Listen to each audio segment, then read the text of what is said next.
Thank you very much. So what we like to do, as people know who've been to previous events, is to record the session and make that available on the website for people who aren't able to make it right now. So here's just very quickly, here's our agenda. I think as it's said in the invitation, this workshop will look at how LPAs address net gain and nature recovery in plans and policies. We've got some good local case studies to present. Will Horsfall and Fiona from Salford, as well as Louise and David from Buckinghamshire. And as well as that, we've got some kind of expertise from the kind of national government. So we've got speakers Catherine and Amanda. Catherine is from DEFRA, Amanda from Natural England. And I suppose the agenda really, it's a bit of a game of two halves. Myself and Krista are just going to set the scene very quickly and bring us up to speed. But importantly, then Catherine and Amanda are going to kind of go through the picture at the national level. And then we'll have some questions, time for question and answers of the people who have spoken. But what we're really keen to do is to make sure that we have plenty of time for the second half, which is when Will, Fiona, Louise and David will present on their own experience in their own areas and have some questions after that. So we do aim to finish at 11:30 and we'll try to keep on time. Before we get into it though, could I ask if Becky could launch the first poll? This is the fourth workshop that we've held this autumn, and kind of we've had a previous overview workshop looking at net gain in the round. We've also had a more in-depth one on BNG essentials, which looked at the kind of development management process, and we've had an event for elected members as well. And it'd just be really helpful to know who's been to previous events. That the kind of first event had about 300 people there, so I'm hoping that we've got people who have been to both events. Okay, so if people could complete that, that's fantastic. I'm thinking I don't have to spend too much time on this because most of you will have been to previous events, which is great. So we've got, you know, we've got the PAS team here. People should know who we are. We're a team of 14 people, largely funded by DLUC, but we do have a number of environmental programs, of which the Net Gain project is one. We've also got people who are helping and supporting local planning authorities in terms of nature recovery, and Krista's on the line, and nutrient neutrality as well, and that's become an increasingly large part of our programme, and we're particularly keen to make sure that we join up some of those environmental issues as part of our environmental agenda. So very quickly then, Krista and I are going to set the scene. I think, as I said earlier, this is very much kind of going to be looking at plans and policy.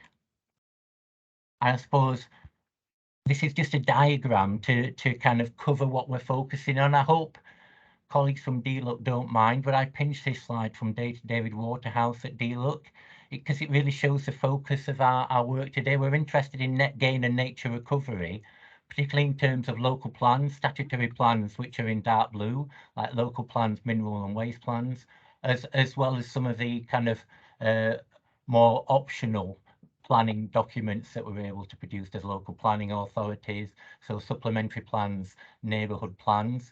This diagram also, I think it was produced around some of the work that DLUC are doing on design codes.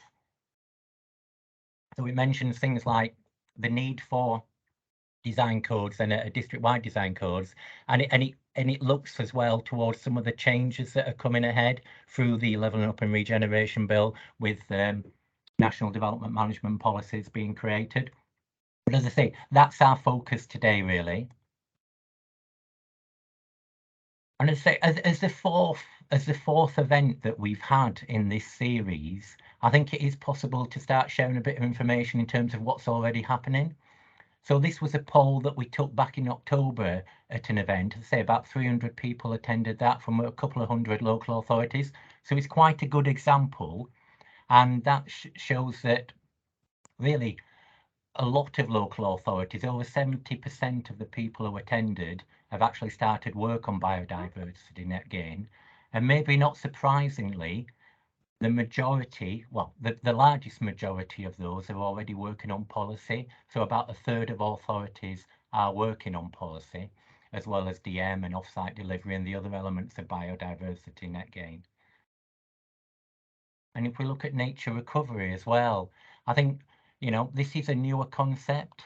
So, maybe we've got less experience in local planning authorities, but the poll that we asked was, how big an opportunity is it and how well prepared do you feel? And I think the information that we're getting, that nature recovery is on our radar, it's being perceived quite positively by local planning authorities. Maybe there's a bit less certainty around how well prepared we are to kind of deal with and plan for nature recovery, but it's certainly some work that that is starting to rise up our to-do list. But in terms of kind of setting the scene nationally, I don't want to kind of talk too long about this because I think we've covered it in previous events, but we do have to obviously kind of start with the National Planning Policy Framework. This is, this is something that you'll all be familiar with much more than me, I imagine. And I think the point I want to make is that, biodiversity is obviously a familiar concept. It's part of the NPPF.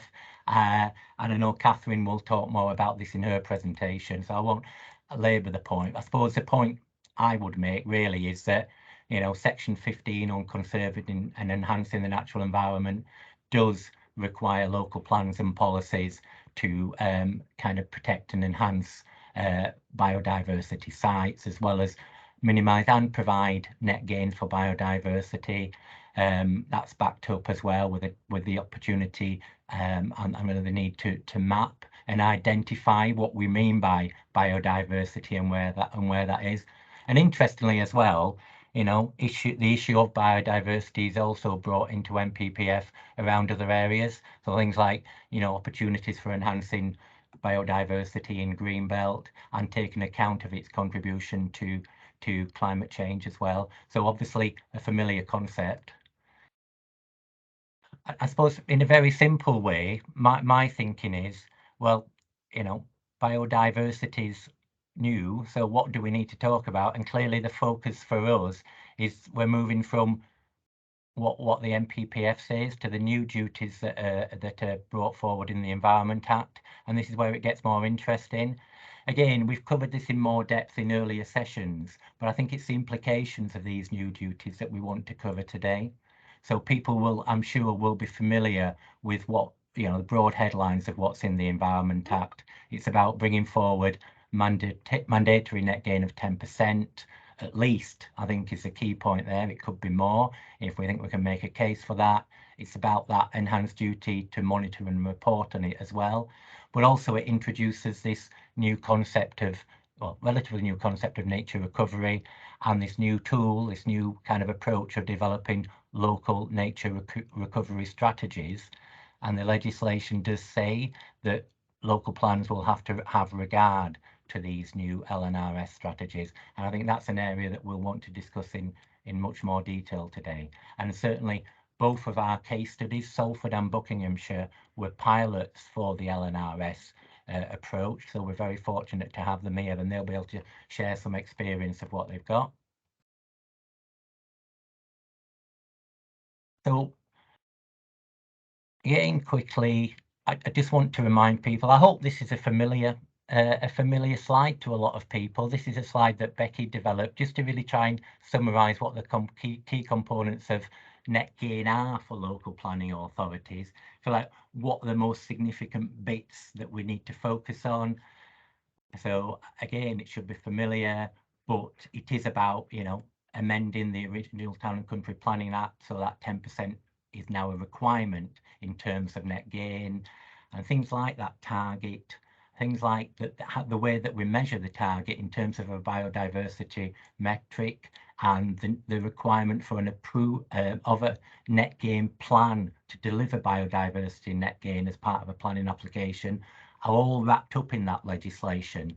So I think, you know, the question is, if it's all in primary legislation, what need is there to repeat some of this in local plans? And certainly some of those elements don't need to be repeated in local plans. The question is, for what should local plans be kind of saying about net gain then to elaborate on or develop what's in that primary legislation? And we'll be talking about that. And of course, things like, you know, the 30-year target for monitoring net gain is going to kind of be a challenge for many local authorities as well, as is this requirement to deliver net gain on site, or if it can't be off site as well. So, you know, we need to think about where some of that net gain can start to be delivered to greatest effect in our district. So I think a lot of that is familiar and hopefully not new to people, but this key concept of nature recovery deserves a little bit more exploration. Do you want to come in here, Krista? Yeah, thanks, Gareth. Can you hear me okay?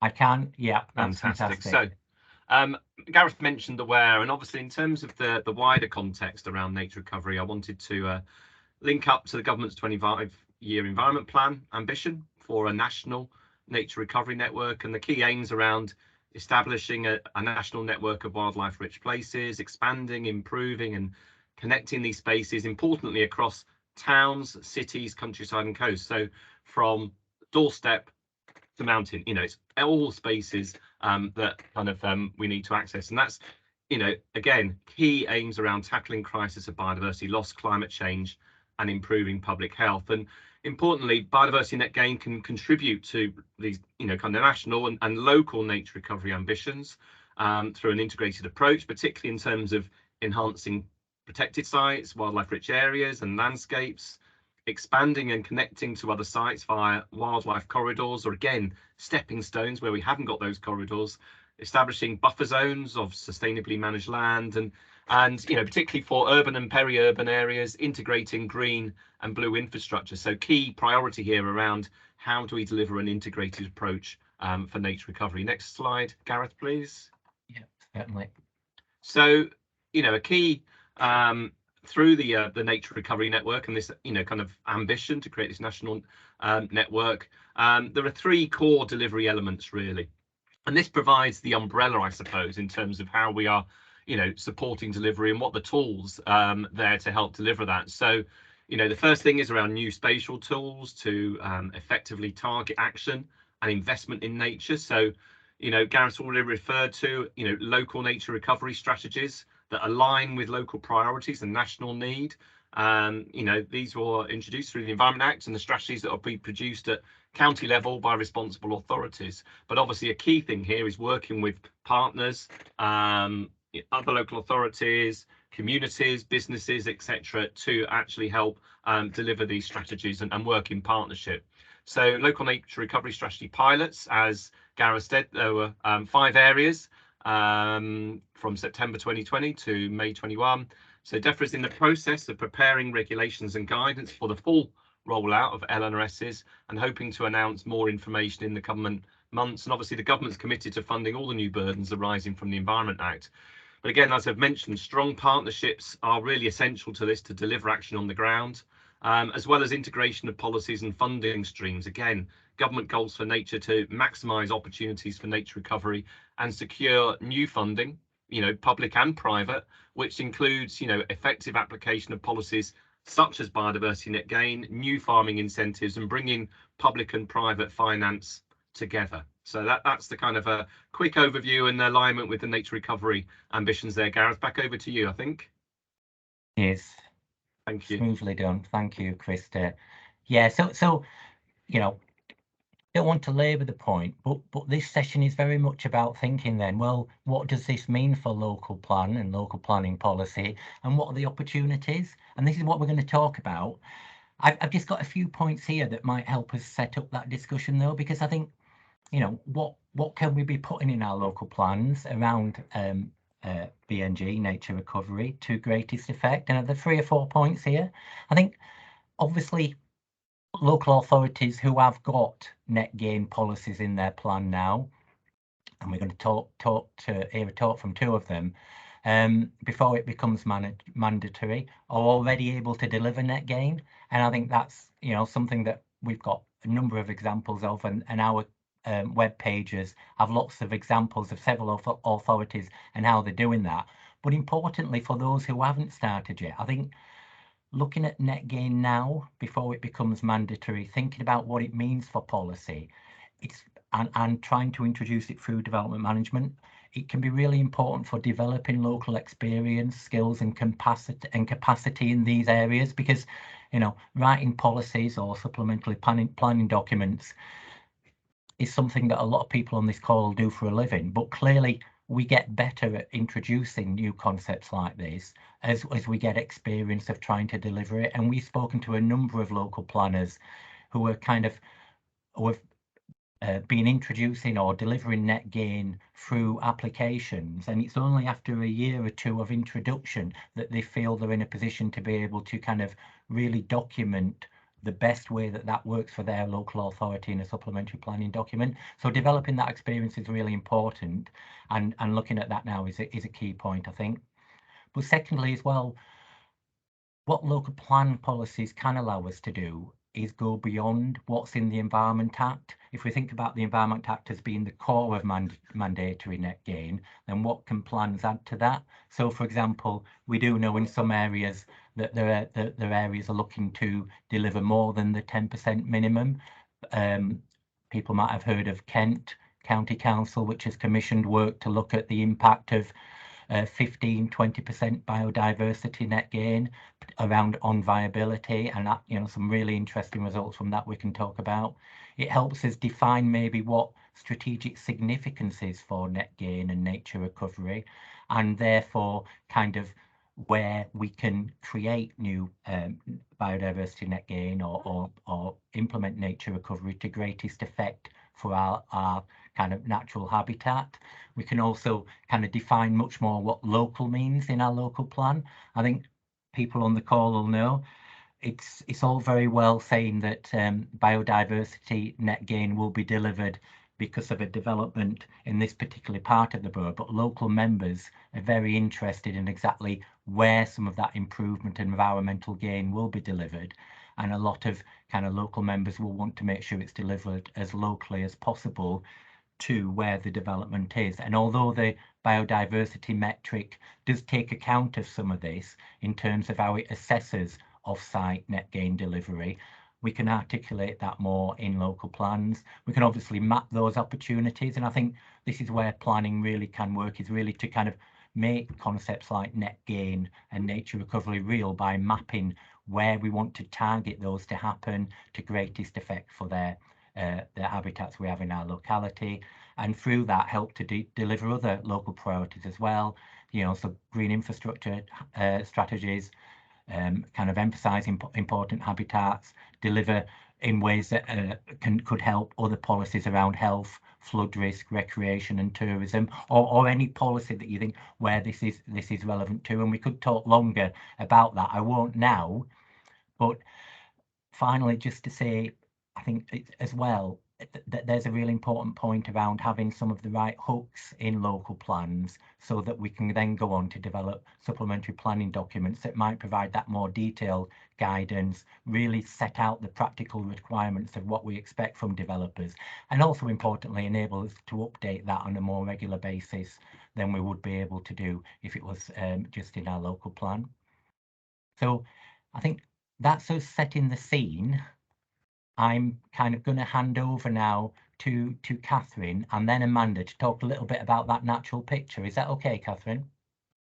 That's fine. Yeah. And apologies, I think there's about sort of 60% who may have been to one of these sessions before, so it will be similar to what people have seen before, but for the other 40%, hopefully, a bit of an update. But I'm going to focus basically on the sort of national picture. This is a bit of a repeat of what Gareth has said, but I think it's important to sort of stress the point that biodiversity net gain as a concept and a principle is already within the national planning policy framework.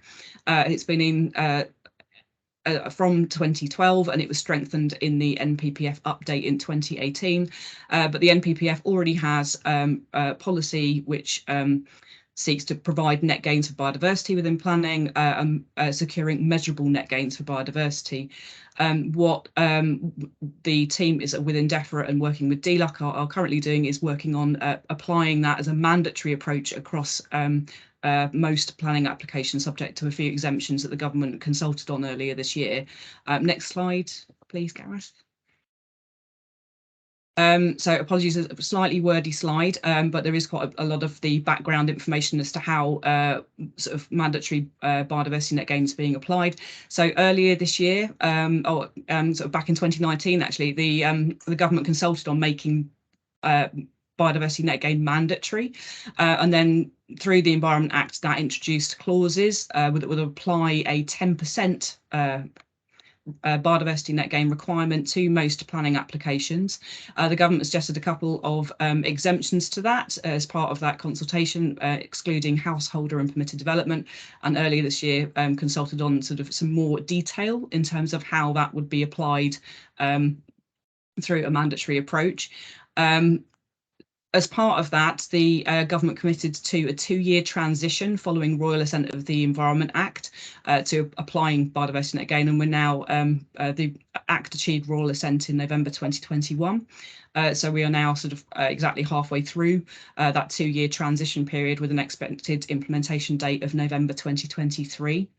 So as I said, the government consulted on quite a lot of the detail earlier this year. I will put a link to the consultation document into the chat after this, but that included quite a lot of detailed consultation questions on how to specifically apply a mandatory standardised process across most biodiversity net gain applications, and also on the application of biodiversity net gain in nationally significant infrastructure projects as well, which is on a slightly longer time scale. The government proposed applying this from 2025. Over the summer, the government consulted on the biodiversity metric that would be used for application of mandatory net gain. That's using sort of the Natural England metric that's sort of currently out as well. So that was consulted on over the summer. And the government has also recently consulted on principles of marine net gain. So what I'm talking about is predominantly terrestrial net gain. Next slide, please. So I just wanted to give a really quick overview of some of the areas that DEFRA is specifically working on with others at the moment. So the development and passage of secondary legislation. So the Environment Act includes the overarching clauses for sort of applying mandatory net gain to planning applications by amending the Town and Country Planning Act. We're expecting to produce sort of secondary legislation which sets out more of the detail of the process. Publication of the final biodiversity metric, which would be used for mandatory biodiversity net gain. Development of some of the systems that are required to support mandatory biodiversity net gain. So as part of the application, the process, there will be a national register of biodiversity off-gain sites. So that does not exist, and that's currently being built as a new national register for holding transparently and publicly all information about any sites that would be used for off-site mitigation as part of mandatory biodiversity net gain. There's also a system that would be used to sell statutory biodiversity credits. So the government has proposed to allow the selling of statutory biodiversity credits as a last resort where there are no other biodiversity units available locally. So that would there is a system that would be built to allow the selling of those. There's also some work on skills and capacity. So predominantly at the moment, we're looking at development of guidance, tools, and other things like templates, standardised templates. So as part of the consultation earlier this year, the government consulted on a standardised biodiversity net gain plan, which would be the thing that would be completed and would be assessed and approved prior to commencement of a development as part of the mandatory net gain process. But there's a standardised template that has been consulted on as part of that. And quite importantly, about monitoring, evaluation and assurance, actually making sure that over the 30 years, which is quite a long time scale, that biodiversity net gain is achieving sort of a net gain for the environment as well. So next slide, please. So capacity and skills, very quick sort of overview of some of the things that we've been looking at. So there was an algae and adept review a survey project which looked at capacity and skills requirements that was published. That's the code if you want to have a look at it. It's the, if you go into DEFRA Science Search, you can search for that project on that project code and that should come up. New burdens, so there's an initial 4.18 million was dispersed earlier this year, and there's ongoing work looking at new burdens for the remainder of the transition period and from November 23 onwards, in line with the new burdens doctrine. DEFRA is funding obviously this PAS project looking at biodiversity net gain. And as I mentioned, there is a lot of work currently undergoing at the moment looking at provision of guidance, and that's guidance on the application of the sort of the mechanics of the process, but also sort of as Gareth has mentioned about how biodiversity might work with other policies that are also in a similar area working towards nature recovery. Next slide. So what's next? As I said, writing and testing guidance, provision of statutory instruments. There are obviously the responses to both consultations that have happened recently, which we would expect to be published. Engaging with quite a lot of stakeholders, obviously through this route, with local authorities, but also with obviously developers and landowners as well, who would be who may be providing land for offsite units. There's the work on digital systems and also completion of the new burdens process as well. I think that's me, Gareth. Thanks ever so much, Catherine. I'll just move on then, and I think Amanda from Natural England, I think this is really helpful. Few messages you've got here about, you know, no regrets. What can we actually start doing now in local planning authorities? Great, thank you. Yeah. So our team in Natural England is one of those that Catherine referred to, who are the others who are working closely with DEFRA on developing development of the net gain mandatory approach.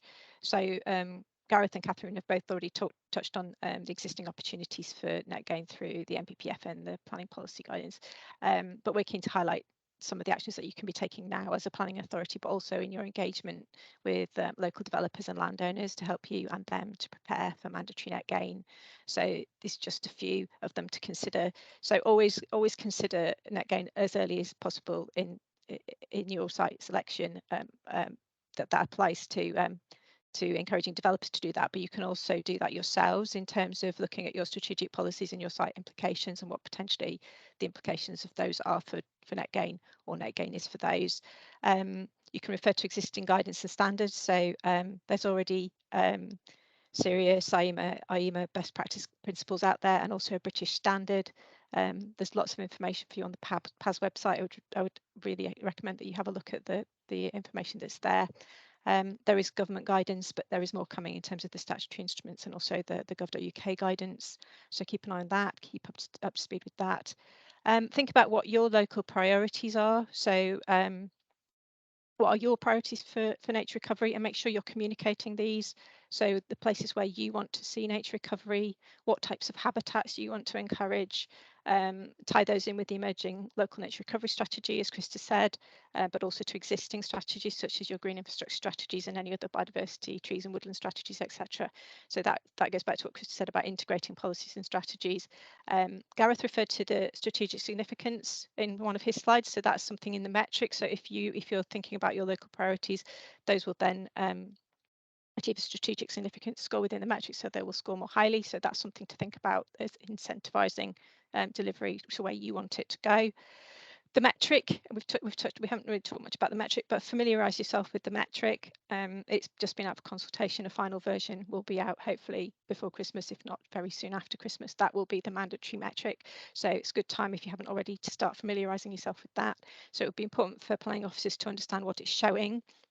But again, going back to your plans and your strategic allocations, I would recommend that you look at baseline assessments of those to understand the implications of developing those sites, which habitats you might want to retain, and how easy or not it might be to deliver net gains on those sites. So what sort of percentages you might be wanting to look for on those sites if you want to deviate from that standard 10%. Determining your delivery strategy, think about it, think about how and where you want to see net gain delivered, what combination of on and off-site delivery you'd like to see, what sort of monitoring you want landowners and BNG deliverers to undertake, what frequency of reporting you'd like to see back to you, identifying potential biodiversity net gain sites, what you can do to encourage local landowners to bring forward their land for biodiversity net gain in the areas that you want to see it, but also consider your own land holdings, so your parks and green spaces, and also if you have county farms, for example, any land that you might have under your ownership or management that could provide improvements for nature recovery and deliver biodiversity net gain. So start thinking about those. And finally, this is a cross-organisational thing. It's not just for ecologists and planning departments, so it needs to be a cross-organisational endeavour. So consider appointing a net gain champion at member level. Make sure that your officers, members and exec are familiar with what's coming, and also talk to other departments, for example, your finance and legal team for contracts and things that are going to be required for off-site land, for example, or also for on-site delivery, and also your estates team in terms of looking at delivery on your own land. So those are all things you can be thinking about now to get prepared for mandatory next year. Thank you. Thank you very much. That's great. We're a couple of minutes behind, but we do have some time put aside here for questions. I mean, I'm particularly thinking if people want to come forward with questions aimed at the speakers that we've heard so far, please submit through the Q&A, as I said. If you can't see the Q&A, I'm reminded some people can't necessarily see the Q&A. You can pop them in the chat, so please add them there. And I will, and as I say, if we don't cover everything, we'll add it to the FAQs and we can put it up later. But very quickly, I think that one of the questions that's come in, and perhaps this is something for our Natural England colleagues to comment on a little bit, is this relationship between the LNRS and a local plan, in particularly, you know, whether work done now on mapping potential sites and habitats could be kind of outdated once the LNRS work starts, or how we actually kind of make sure that the LNRS and the local plan approach are synchronized. Obviously, we have to have regard to it, but what is the guidance coming forward and what's the advice at the moment? We do have people like, I think, Jenny Lake on the line and some other experts from Natural England as well who might want to talk a little bit about this. Does someone want to come in? Thanks. Yeah, I'm just going to bring my colleague Jeremy in here because he's a bit closer to this work. Thanks, Jenny. Yeah, thanks. So we had the pilots, as you've already mentioned, and they had a certain set of guidelines, shall we say, that were associated with them. But and I think, as you've already said, there'll be regs and guidance coming out, which DEFRA are hoping to lay in Parliament as soon as possible. So yeah, there will be some differences, obviously learning the lessons from the pilots. So the process to be followed will be laid out in those regulations and guidance. So there will, like I say, will be some differences that will need to be gone through. So yeah, it's a tricky one, a chicken and egg situation where you don't really want to be going too far down the road of sort of identifying sites and mapping, because you might have to reverse up through the process to make sure you've ticked all those boxes in the regs and guidance. So that would be my answer to that. And was there another question, Gareth? Can I just come in on that? Following up on that, Jeremy, yeah, of course, Amanda, okay. go ahead. So from an LNRS point of view, I completely agree with you, but obviously there's a bit of a time mismatch between LNRS and BNG potentially.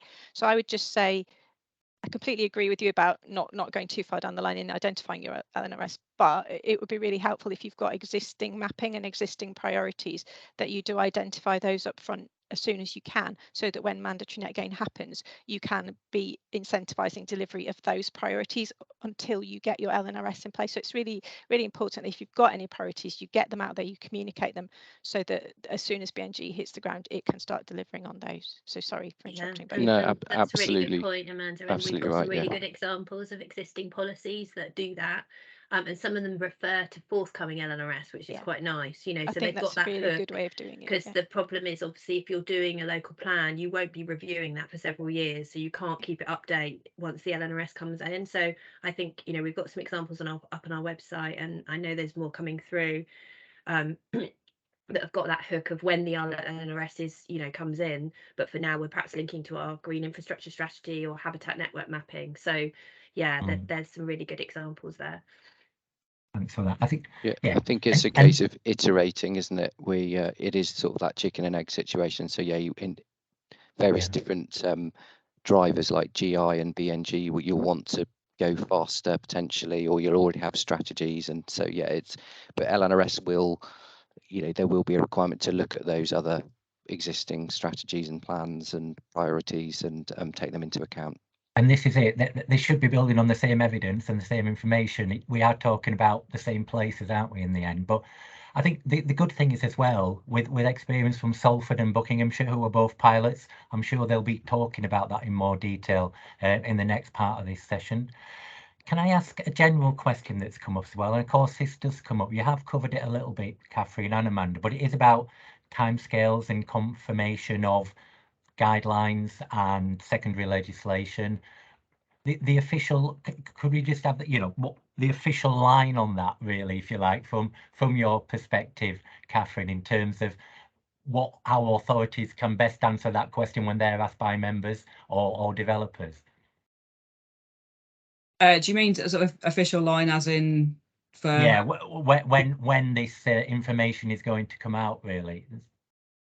So in a biodiversity net gain context, I think we're trying to keep up with the chat, but I think Max has put in an answer to one of the questions already around secondary legislation. So the hoping to produce a consultation response as soon as possible, and then with secondary legislation sort of earlier in the new year. So yeah, we're still working towards a November 23 implementation for biodiversity net gain. Yeah. And just on guidance, so we in DEFRA are working on some gov.uk guidance at the moment. So the plan is to have something in draft. So we're working on the principle of having it split into 3 different user types. So local planning authority, developer, landowner. That's the plan at the moment. It may change once gov.uk content designers get their hands on it, but that's the plan at the moment. So in December, we're looking to have workshops with local planning authority, a selection of local planning authorities to test that guidance. So if you'd be interested in being part of that group, Becky is already coordinating that through the PAS project in terms of the practitioner network, getting help with testing that. So that's the time frame for the draft guidance, not for the final guidance. But I think all that information is really helpful and well appreciated. And as Amanda said, we have a practitioner group for biodiversity net gain. If you're a member of that, we'll be sharing information as quickly as we can. And maybe if you want to be part of that piloting exercise, it's certainly something that we'd like to help with.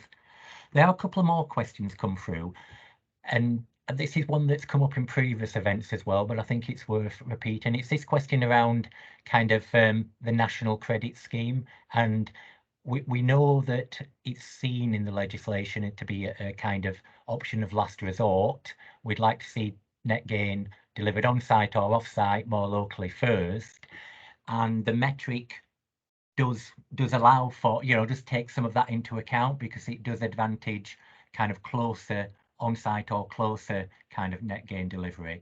But what do you think, Catherine, local authorities can do to really kind of emphasize that point in local plans and policies that can enhance what's being planned in the legislation?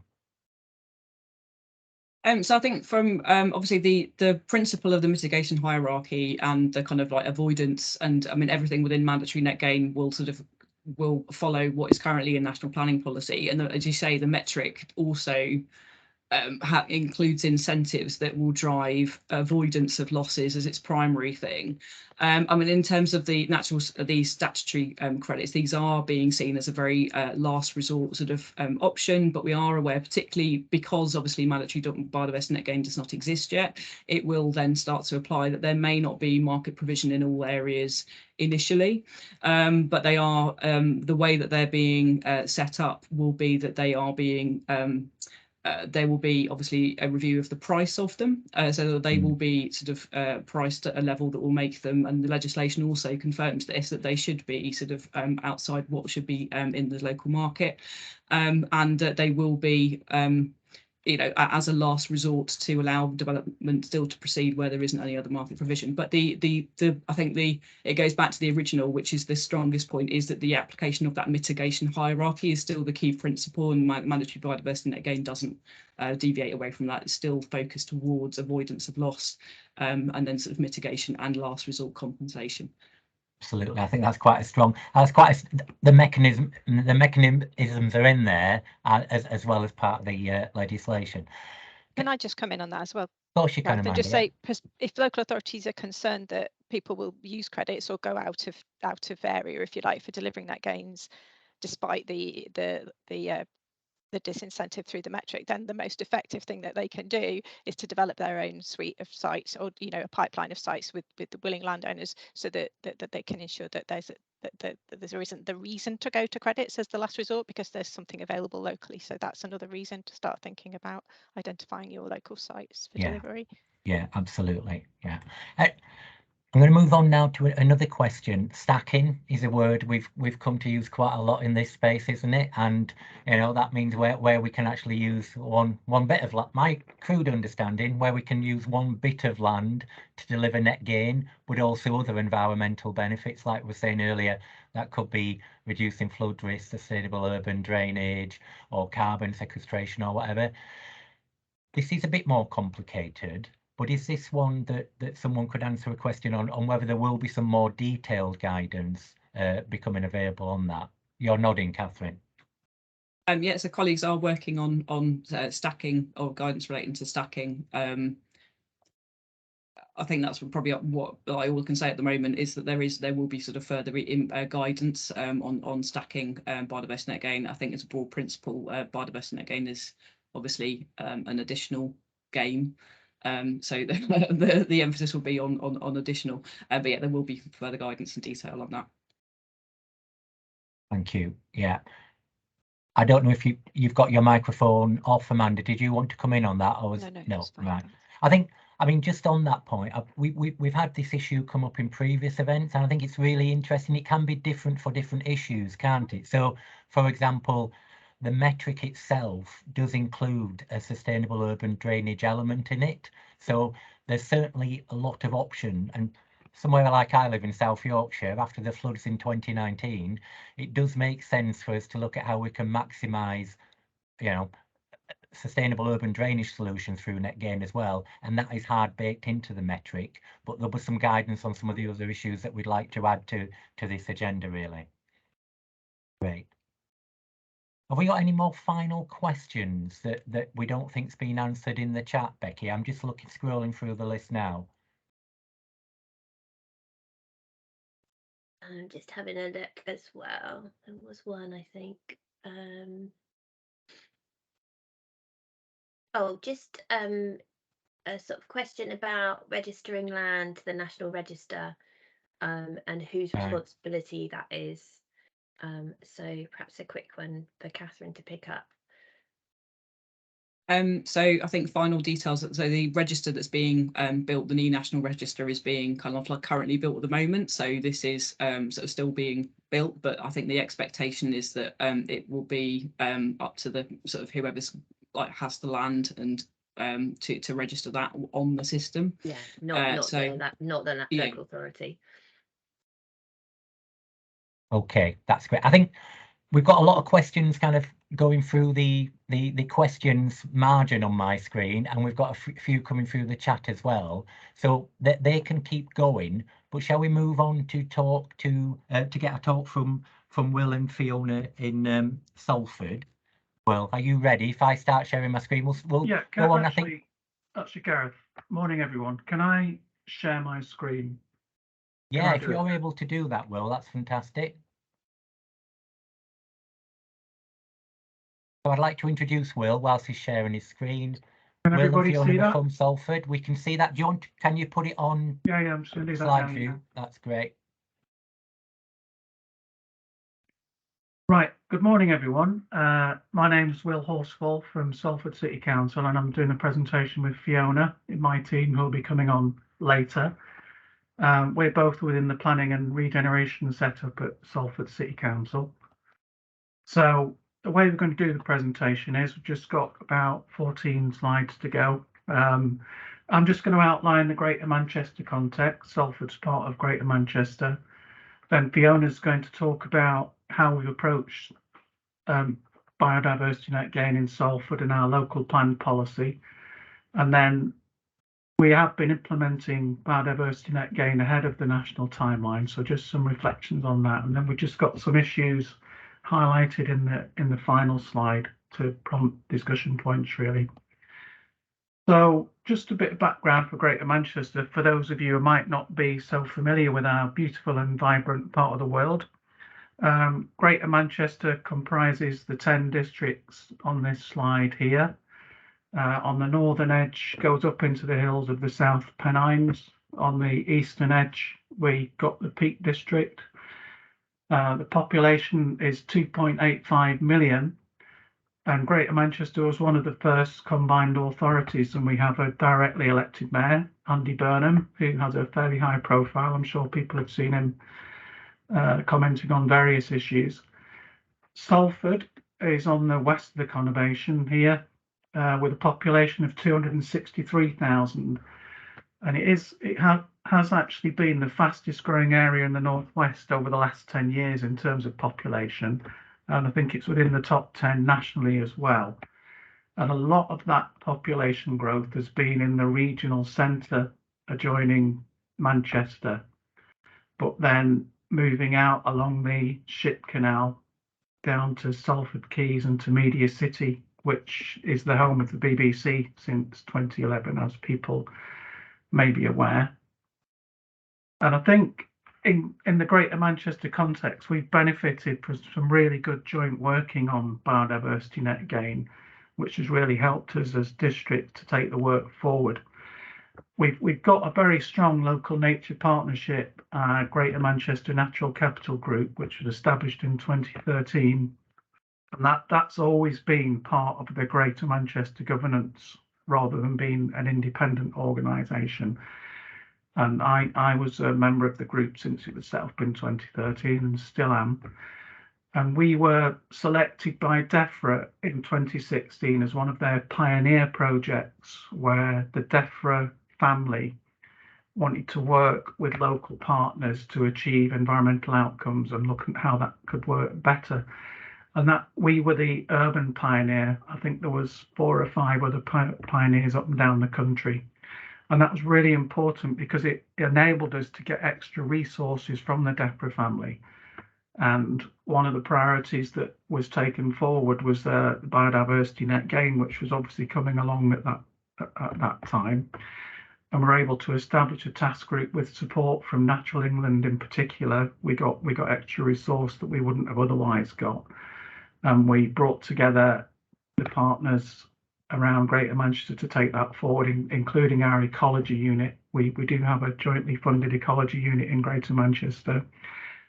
And we were able to work together to look at how we could prepare for biodiversity net gain. And again, as part of the additional support through Urban Pioneer, we were able to benefit from consultancy support from WSP, which was very useful in bringing people together and culminated in the guidance document for biodiversity net gain and how we can approach it in Greater Manchester. And again, a key part of that work was early engagement with all 10 councils. And that was really important, again, because it got the issue on people's agenda quite early in the process. And we had targeted seminars at politicians as well as planners. And in the planner ones, we were working through the earlier iterations of the DEFRA BNG metric, and training for 5 planners from each district, which included development management and policy planning. So that was really helpful. And just about the broader context, how this fits into the Greater Manchester picture overall, we do have a commitment for the Greater Manchester to be zero carbon by 2038, which we mirror in Salford as well. And we do have a comprehensive action plan for our 5-year environment plan to look at how we work in the first 5 years towards that target. And as I said, the Natural Capital Group is very much part of the GM governance model, and that the natural environment is a key theme in that plan. And again, I think because of the massive work that's been built up in Greater Manchester, we were one of the 5 local nature recovery pilots, and we have a pilot strategy in place, but that will need to be refined when we see the final guidance. And again, as people are aware, the local nature recovery strategies are going to be drawn up at a strategic level, so counties and combined authorities, and that will be the case in Greater Manchester. And at a political level, we have a Green City partnership which brings together all the relevant lead members from the 10 districts. And at Greater Manchester level, and now at Salford level, we've signed up to the Biodiversity Declaration, and in Salford, our lead member again has always been part of the Natural Capital Group, so we've got that commitment locally, and our city mayor was the Green City lead and is now the planning and housing lead, so we've got that real buy-in within Salford, I think, to be able to take this forward. So I'll now hand over to Fiona, who's going to talk a bit more about the Salford context and our local plan. So I'll do the slides for you, Fiona. Okay, thanks, Will. Yeah, so just a little bit more about the Salford context. It's very much a city of contrasts. Approximately half the city area is open land, which includes parks, farmland, and some previously developed land which has been cleared and in many cases is revegetated. Approximately 30% is green belt. That's mostly land to the west of the city. And there are high levels of deprivation in some areas, but there are also some extremely wealthy neighbourhoods. So high levels of inequality within the city. And as Will said, we've had very high levels of development, and it was almost 3,000 dwellings that were completed in the last financial year. Next slide, please, Will. In terms of biodiversity then, just over a quarter of our local sites are in positive conservation management. None of our surface water bodies are at good ecological status. Most of them are heavily modified. And there are no nationally or internationally designated sites for nature conservation in Salford as yet. The green belt in Western Salford is part of a narrow gap between the Manchester and Merseyside conurbations. If you think back to the map that Will showed previously, it's basically a small bit of open land between the coast and built up land and then the mountains. So that's expected to be particularly important for northward species movement in a warming climate, and that's one of our key biodiversity assets, which brings me on to the next slide, Will. Yeah, so this is a map showing the biodiversity assets as we've mapped them in our local plan. If you look at the bright green outline to the west, that's Chat Moss, which is an area of former lowland raised bog, mostly now farmland, sorry. And within that, we've got our biodiversity heartland, which is an area that we're prioritising for biodiversity recovery. Another key asset to note is the Irwell Valley, the river valley, which you can see snaking down and really does bring nature into the heart of the conurbation. The next slide, please, Will. So moving on to our local plan, the plan is called A Fairer City, and fairness is really a key theme running through every chapter of the plan. The aim to create a better and fairer Salford for all is central to everything the local plan is seeking to accomplish, and that includes really our approach to biodiversity net gain. It seeks to ensure that development is genuinely sustainable, supporting economic, social and environmental objectives. And as Will's already mentioned, I think the political context has been very important. We're really fortunate to have elected members in Salford who are supportive of the environmental agenda. We've declared a climate emergency and a biodiversity emergency, and I think having local political support was key to allowing us to pursue the net gain policy in advance of the Environment Act. Okay, next slide, please, Will. Thanks. So here are the key points of our net gain policy. All development shall deliver a net gain in biodiversity value, and all major development shall deliver at least a 10% net gain in biodiversity value. The whole policy is about 3 pages long, so you'll be glad to know I'm not going to read the whole of it. It does also include a mitigation hierarchy, and it directs compensation to on-site and then the local area and then elsewhere within Salford. The policy evolved alongside the legislation, so there are some differences. For example, we're only requiring 10% from major development. We did get a number of challenges to our policy. At publication stage, which was when we first introduced the 10% requirement, we got significant challenges from developers on viability grounds. We also got some challenges on environmental grounds. There were some representatives concerned that it might be a license to trash, and also concerns that specific environmental interests wouldn't be protected. And in response to those challenges, we then produced a background note on biodiversity net gain, which we published in advance of submission in 2021. There was far less challenge at subsequent stages, which was probably due to the progress of the Environment Bill, and I think a growing acceptance nationally of the concept of net gain. Okay, thanks, Will. So we aren't implementing the local plan policy as yet. The inspector's report is expected imminently, but we're seeking a net gain based on the requirements in the NPPF. We've required the metric to be submitted with major applications since early 2021, and I think that's allowed us to have a two-pronged approach in terms of seeing how it works in practice alongside developing our policy. We're continuing to work with colleagues at a Greater Manchester level. Will's already talked about that. That's absolutely key to us in terms of ongoing learning. Pricing biodiversity units is one of the key things that we're working on with them at the moment. And then the other end of the process, in terms of having a list of potential offset sites, we're commissioning habitat management plans for 3 council-owned sites in Salford at present. We've already mentioned the biodiversity emergency. Okay, come on to the final slide. Yeah, so understanding and adherence to the new requirements does vary in terms of the quality of submissions that we're getting with applications. Will, were you going to pick up these other bullets? Yeah, I'm happy to do that. I mean, I think one example, without naming any names on that, I mean, clearly it's a new requirement and people are getting to grips with what the metric means and how to apply it. But we have had some cases where someone decided not to include some mature trees on the site in the pre-evaluation, but then they appeared in the post-evaluation, which obviously helped to achieve a better score than they should have done, really. But obviously those sorts of things will iron out as the process moves on.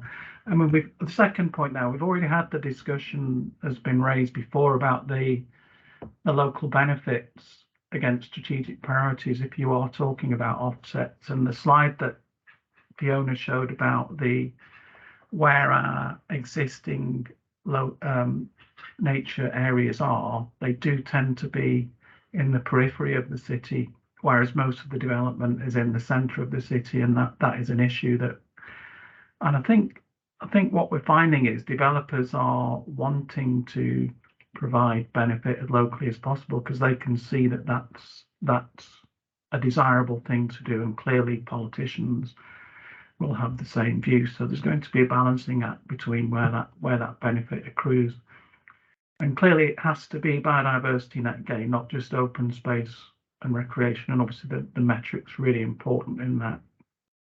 And then the issue about having a 30-year management plan, that is a big commitment, and that is something that we've had to consider in terms of looking at sites that we can bring, city council-owned sites that we can bring forward as potential offset sites.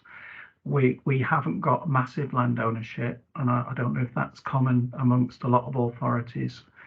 So we have to be clear that we're happy to make that 30-year commitment and to be able to resource the management plan.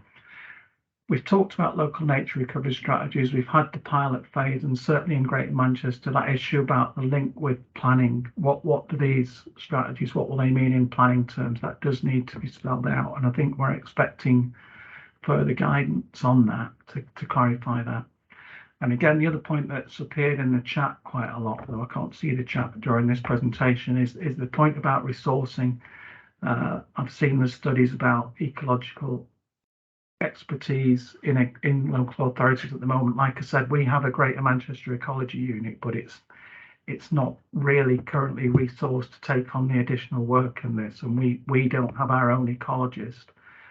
I'm aware that there was that small amount of new burdens funding, but really for a lot of local authorities, this is a new area of work, and at a time when there's huge pressure on resources, that really does need to be considered, and we do need it as soon as possible, not just on a one-off basis, because if you're going to appoint new people, you need to know where that funding's come from, and in my view, the amount of work and the work involved in this, you really do need your own ecologist.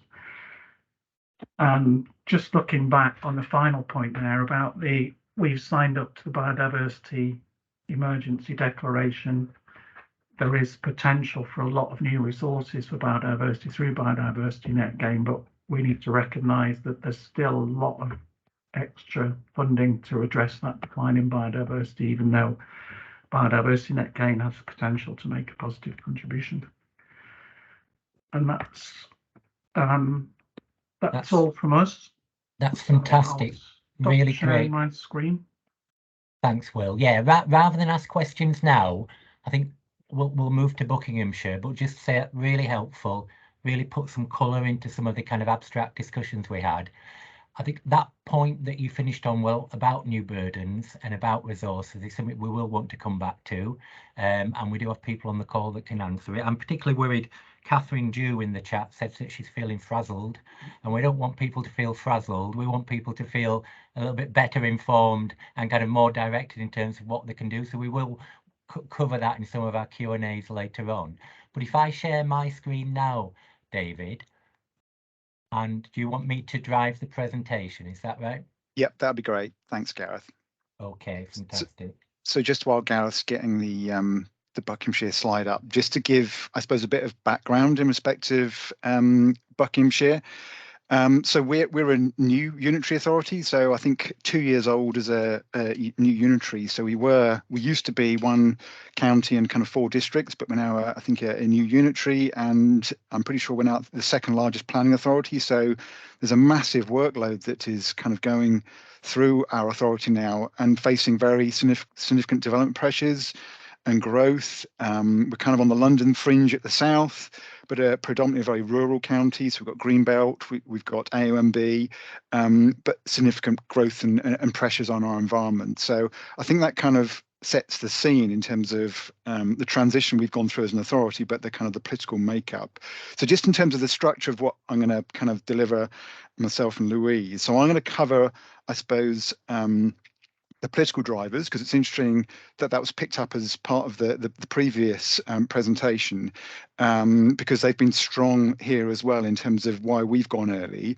I'm going to pick up our timeline and the work obviously we've done in terms of our timeline, the link to local plans and the local nature recovery strategy, and just the scheme, I suppose, that we've been developing and how we've had to adjust that as we've been going along. So it has been very much a learning exercise as we've progressed. And then Louise is going to pick up the details of the supplementary planning document we published in the summer in terms of what it is, what's in there, what it's trying to do, and some of the lessons that we've learned along the way. Next slide, please.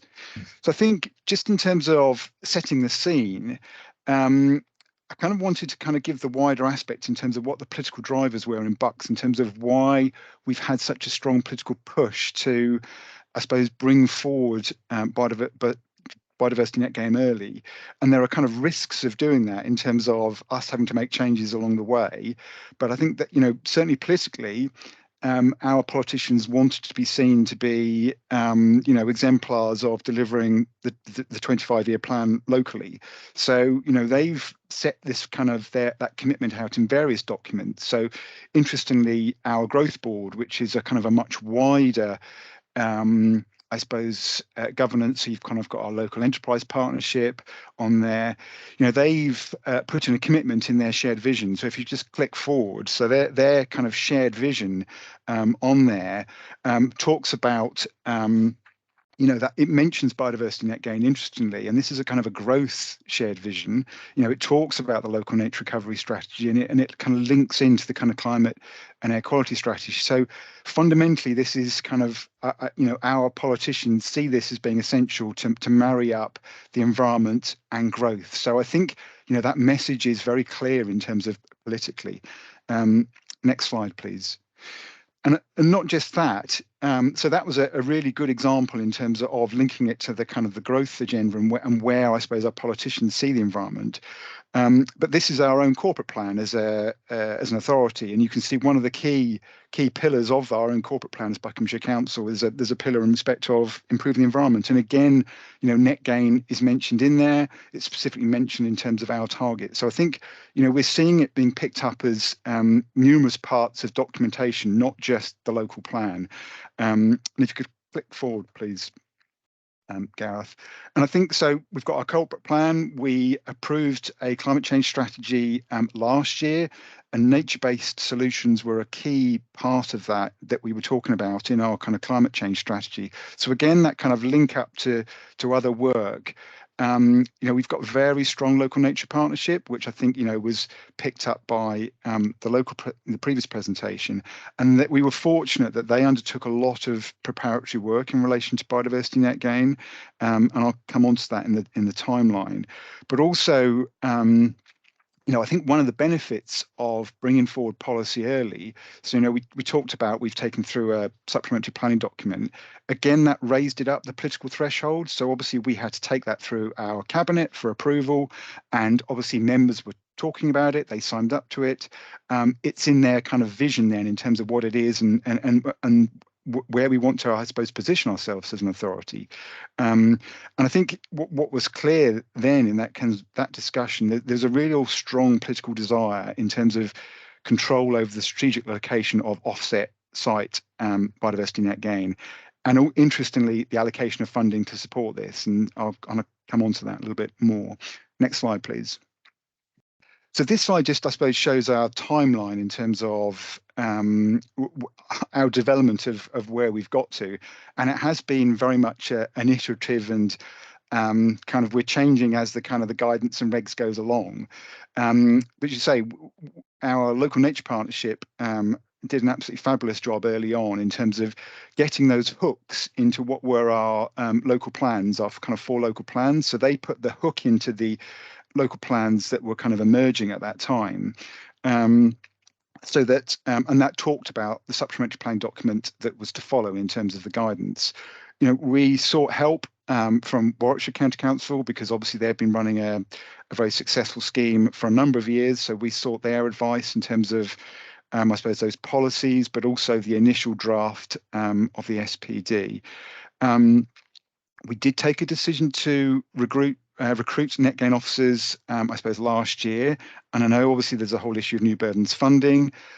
The way we approached it was with our members was that knowing that this was going to be mandatory and that new burdens funding was coming, we've used a reserve in terms of funding those officers, but built into our long-term financial forecast to say new burdens funding will pick up the funding of those officers in due course. So we've taken I suppose, a financial risk, but I suppose took a decision that we wanted to invest in that resource early. We had the supplementary planning document approved by Cabinet this summer, and we now have successfully recruited about 1.6 biodiversity net gain officers in a post. And I think when we went unitary, obviously we brought together the ecology officers, which was one of the benefits, I suppose, that we now have a kind of a central ecology team with some dedicated net gain officers. Yes, we were one of the pilots in terms of local nature recovery strategy, but we're about to restart work on that process in terms of aligning it to the new guidance that's going to be coming out. And I think that link in with our development management. So tomorrow we're doing a more in-depth training session with our development management team. So tomorrow we're going through with our majors team, where we're looking through the process notes, the flow diagrams we've produced, just so that we can work through with them, how this is working in practice.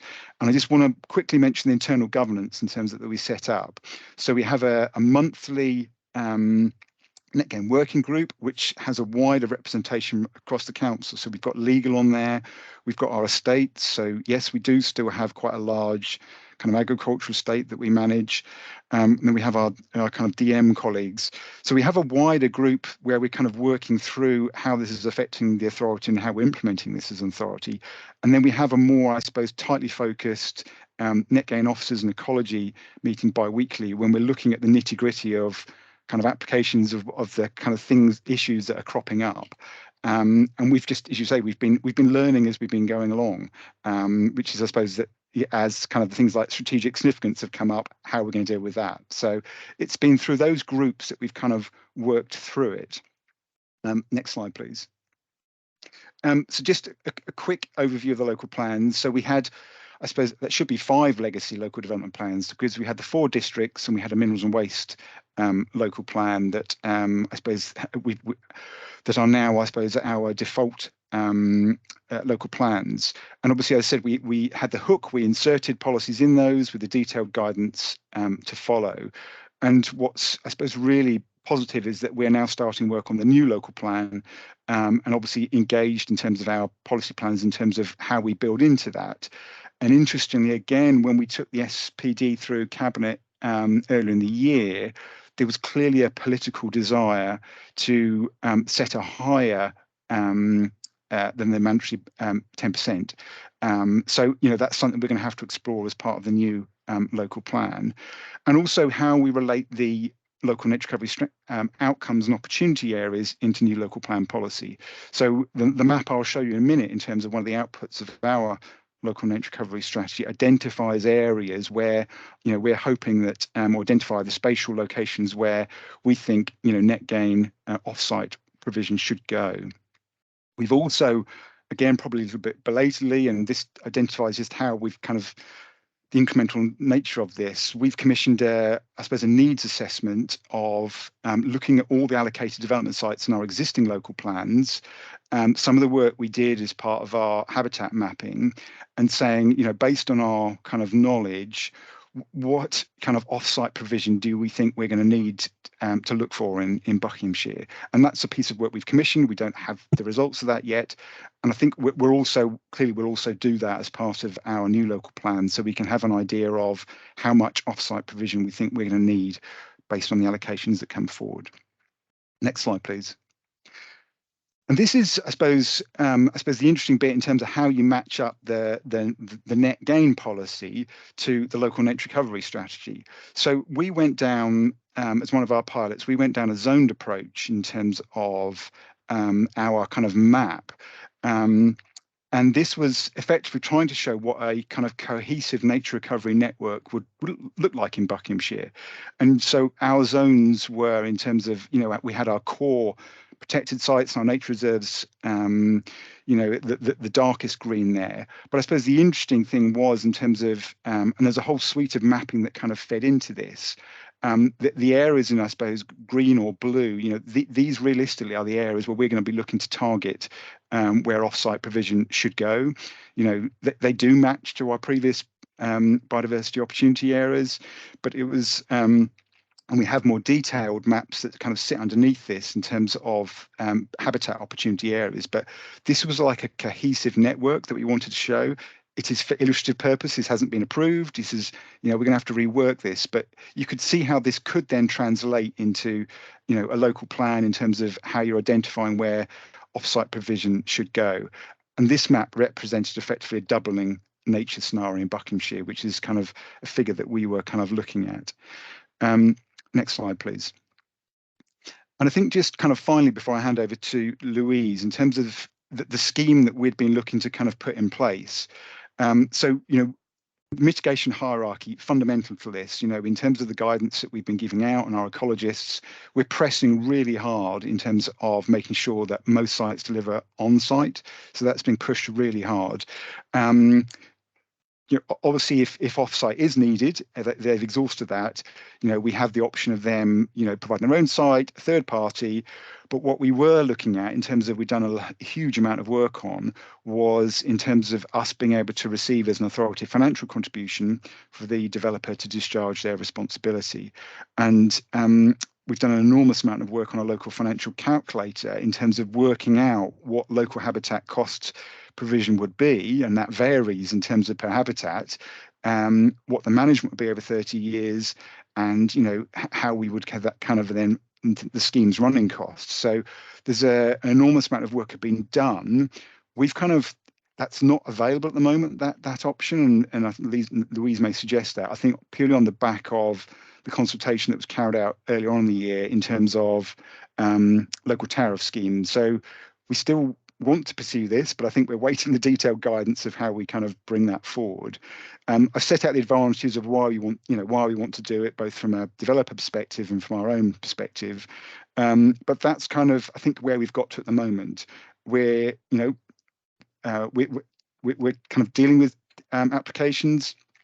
And we're kind of, if off-site provision is required, then yes, we're kind of in discussions with third-party providers who are becoming increasingly active in the county. So at that point, I shall hand over to Louise.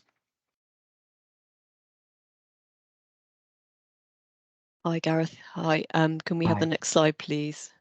Fabulous. Thanks very much. Thank you, David. Yes, so I'm one of the recently recruited biodiversity net gain officers. I started working at Buckinghamshire Council in February, and but before that, I was also providing some support from my previous employer, Warwickshire County Council. So I've had some involvement along what has been quite a long journey in the production of our biodiversity net gain supplementary planning document. We've also got Simon Mitchell on the line as well, who was heavily involved in getting this through Cabinet as well. So he was heavily involved in producing this. I put a link in here so you can all have a look at that, and I can pop it in the chat later on if that's of interest. And it went through Cabinet, as David has suggested, in July, version 20. So that really does show you exactly what a long journey it's been. We started off initially it being a template prior to us becoming a unitary authority for individual legacy areas to take forward, and then we became unitary. So now we've come up with one supplementary planning document, which is the first thematic county-wide SPD to be produced by the council. And it aims to be a guidance document, a supplementary, exactly what it says. It's for planning applicants who need to deliver biodiversity net gain. It provides that specific Buckinghamshire process, and also provides some guidance to landowners that are considering using their land for biodiversity net gain. It provides additional guidance to what's in our existing policies, in our legacy local plans, and also the NPPF. So it doesn't introduce new policy, but what it does introduce is a BNG Buckinghamshire flowchart and options for delivery. Next slide, please, Gareth. So how does it help us deliver biodiversity net gain in Buckinghamshire? So obviously key is that we've got a political approval for this, because we've got Cabinet approval for the document, which is brilliant. And we've got this flowchart and decision tree, which is helping us communicate the options available for BNG in Buckinghamshire. And one of the key things from my perspective as an ecologist and who's someone who supports some of the ecological planning advice that we provide in the county is it gave us an opportunity to signpost in the SPD to all the best practice guidance that was available in 2021. So that's all the SIEM guidance, it's the British Standard, the biodiversity metric that was available when we wrote this at the end of last year, and also reference all those templates. We put the metric rules in there, we put biodiversity standard clauses, and so that's really just really providing that real help to planners and to ecology planners to be able to signpost to those in their responses on biodiversity net gain. And it also provided us with the opportunity to, really get down to some of the level of technical detail we wanted to see when biodiversity net gain reports are submitted, using the same terminology as in those guidance.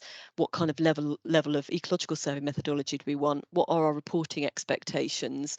We want to see UK HAB surveys ideally, because that's what the metric's based on. So it enabled us to put all of those requests in there. Also enabled us to signpost to our pre-application advice service as well, and to draw together all the relevant local plan policies from our legacy districts in the local plans into one place post-unitary. As David's alluded to, we are in the process of a new local plan for Buckinghamshire, but at the moment it's been a really helpful way of getting all those policies in one place. And one of the key things which David has highlighted as well is it's enabled us to focus and prioritise our key work areas for the development of those internal mechanisms within Buckinghamshire as well. Next slide then, please, Gareth. So what's in it? Well, you can have a look online, and you can see all the details. A fairly long document, so I haven't got time to go into lots of detail here. But one of the key things, as we've all highlighted in this session, is the importance of the mitigation hierarchy. And we've tried to explain the mitigation hierarchy in a number of different ways, with text and also with various figures, like the one I've pasted in here. Because in the early iterations of the SPD, we had a lot of feedback that mitigation hierarchy needed to be a little bit more focused and forward in the SPD. So we've really tried to really re-emphasize that a lot in our SPD. And the document has been designed to either be read in full from cover to cover, or just dipped into for specific topic areas that the person who's reading it might be interested in.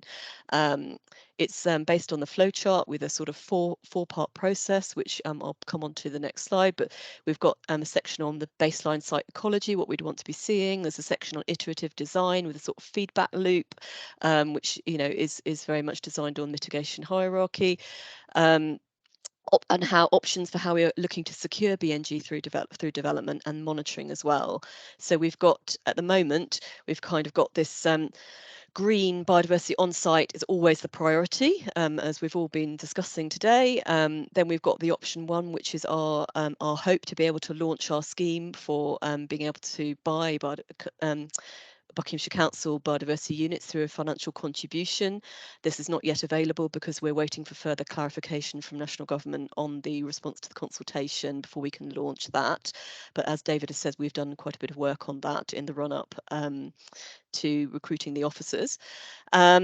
And option 2 is for developers to find their own site, and option 3 is for developer or applicant to look through an on-site offsite broker, or provider. So we've had meetings with quite a few of recent brokers as to how we might look to work with sites that they might be offering.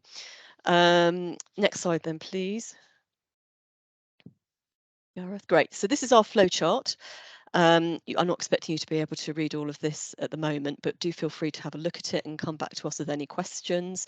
But as you can see, we've got kind of the 4 stages there, and then each one of those sections of the flowchart has additional text associated with it. So if you want to know more about what we're expecting from an ecology survey, or whether you should be doing soil testing on your site prior to suggesting it's suitable for biodiversity net gain, then you can find all the details in the document. And you can see we've got then we've got the iterative design there, where we decide how much BNG can we get on site, how much will have to go off site, and it's all part of the iterative process of being able to design with the metric. And then we've got those 4 options available for delivery. So this is a bit like when you go through customs, you've got the green aisle there for on-site please, and then the 3 other sites, when you can't do it on site, those are your 3 options there. And in addition to the flowchart, more recently than the publication of the SPD, we've also produced an internal procedure note for our planners on BNG with an updated decision pathway on what's currently available, because we're working with our lawyers at the moment and our legal team on different mechanisms for delivery of those options. And we're also providing training to our planners tomorrow as part of a sort of programme of that. Next slide, please, Gareth. So obviously, one of the key things that sort of part of this journey of production of the SPD has been identifying those work areas, and a lot of the work areas have been already mentioned today. And there's basically just still lots to do and lots to learn. You know, we're finding that throughout the process, and we've produced a comprehensive biodiversity net gain work plan for the biodiversity net gain officers. There's over 100 tasks on there that we've been working through with timelines, and we've tried to fit those in with the government's timeline as well. David's mentioned our internal governance, and those meetings are so helpful because we're really working across the authority with the different teams to deliver this. Some of the pieces of work that have come out of our work on biodiversity net gain at the moment, we've been working on a Section 106 template with our legal team. This was based originally on Warwickshire County Council's template, which has been really helpful, and we're now been spending quite a lot of time making sure that legal definitions all line up with what's in metric 3.1. We try to future-proof it as much as we can, and we're obviously more than happy to share that with the PAS once we've completed that work, and with algae members as well. We've also been doing quite a bit of work on a financial calculator, and this is in relation to development of our financial scheme that we're hoping to run. And we're also at the moment doing a piece of work on how we would be looking at monitoring fee for reviewing and monitoring biodiversity net gain sites that come in through outside of our scheme, and when we get contacted about habitat bank proposals from various different organisations, how do we, you know, charge for our expert advice on those? And as been mentioned on a number of occasions, we're also looking at producing, and it had a few discussions internally about producing the guidance on strategic significance for Buckinghamshire. And obviously we were a local nature recovery strategy pilot, but we've also got quite a lot of existing mapping as well. So we're sort of pulling that together. And at the moment we're in the process of producing a sort of interim approach, which would then ultimately feed into, you know, when the local nature recovery strategy is more up and running, when it's been relaunched shortly, the work on that. We've also made a decision on spatial risk, and that's in the SPD as well, which is we've decided to go for Buckinghamshire LPA as our spatial risk, and we decided that we will still be obviously following the rules of DEFRA, being as near to the site as possible, but we felt now that we are, you know, that is our LPA, we're now unitary, that felt like the best option for us and the most flexible option at the start, particularly at the start of this process. And we've also been spending some time talking to estates and reviewing our own land holdings for biodiversity net gain sites. We've got a couple of pilot sites that we're working through at the moment, looking at all the sides of what you need to think about when you're looking at your own land for net gain, so ecological baseline surveys, but also the legal and financial implications and existing funding streams on those sites. And we're going to be doing a lot more work on that and then coming out in the next few months. And as I mentioned already, we've done some wider training for the planners and also our ecology team. We've updated our web pages, which you can see on there. And yeah, obviously this has been mentioned quite a few times, but we are really looking forward to getting the response to the national government's response to the BNG consultation in January, because that really will help us make some of those decisions to move forward with our scheme and the implementation regs as well. Next slide, please. Gareth. Right, yeah, so that's the end of our presentation here. Just wanted to leave you with this lovely photograph of some fantastic chalk grassland in Buckinghamshire, which where we had our ecology day out. We went out with the ecology team, we did some UK HAB surveys, working through how that will work with the metric as a team, when did some quadrats, and you know, this is what we're all for, isn't it? This is what it's all about, getting some of this in the right place, in the right location going forward, and that's what biodiversity net gain is all about. So I'll just leave you with that. Thank you. That's fantastic. Thank you very much. Lovely image to end on. Most of our sessions, we have to talk about calcareous grassland to some point or other, I think. It's always coming up. But thanks for that. Superb presentations, both of you. Really putting flesh on the bones and practical advice and experience. So we're on time. We've got 20 minutes or so for questions. I can see a lot of questions have been answered in the chat, which is fantastic. I will pull some of those out though, because I think they are important. And I suppose I don't want to bring this down to money and resources all the time, but obviously that is a concern for people on the call.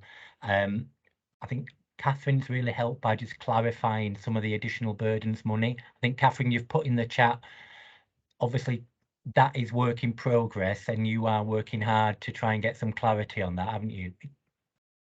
Yeah, so I've put in the chat. I think it's in the Q&A.